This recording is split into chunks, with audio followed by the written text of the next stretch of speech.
As a Filipino, what is the biggest, most important political issue for you? I think the biggest and most important political issue in the Philippines right now is corruption. It's deeply rooted in our system and it impacts almost every aspect of society: healthcare, education, infrastructure, even basic services. For example, funds that should be used to build better school or provide medical assistance often get lost in red tape or end up in wrong hands. How will you attempt to address this issue as undergraduate students? This affects ordinary Filipinos the most, especially those marginalized community. Corruption slows down our country's development, and it's really disheartening to see how it repeats with every administration. As undergraduate student, I think we have a role play in addressing this issue, even in small ways.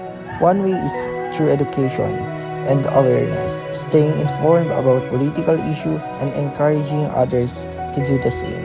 We can hold discussion, attend forums, or join student organizations that advocate for good governance. Social media is also a powerful tool. We can use it to expose issues, spread the factual information, and call out the public officials who aren't doing their jobs properly. Beyond that, we can start embodying integrity in our own action, like rejecting dishonesty in academic or small acts of corruption so we don't contribute to the problem in the future. This determines the integrity of election and the overall democratic process. Politicians with resources dominate the system, leaving little space for real change.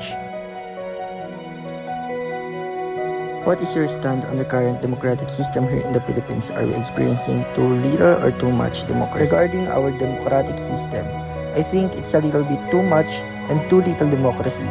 On one hand, there's too much freedom when it comes to things like fake news, political dynasties, and vote buying. On the other hand, there's too little democracy in the sense that ordinary citizens don't feel empowered to make significant changes. Many people feel that their voice doesn't matter, especially those from unprivileged sectors. Their needs are often ignored and they don't have equal access to platforms where they can express their concerns. I think the key is balance, strengthening institutions to uphold laws, fight corruption, and protect democracy, while ensuring that every citizen, especially the marginalized, has an equal say in governance. As students, we can push for electoral reforms, support leaders who genuinely prioritize transparency and inclusivity, and work on changing mindset through education. It's a long journey, but if more of us get involved, even in small steps, I think we can help create a system that's fairer and more accountable for everyone.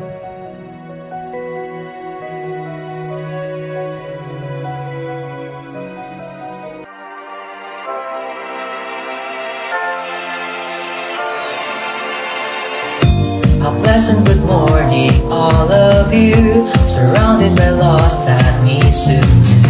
I guess I should need to follow rules. I'm feeling happy, I could rather say that joy in the democracy.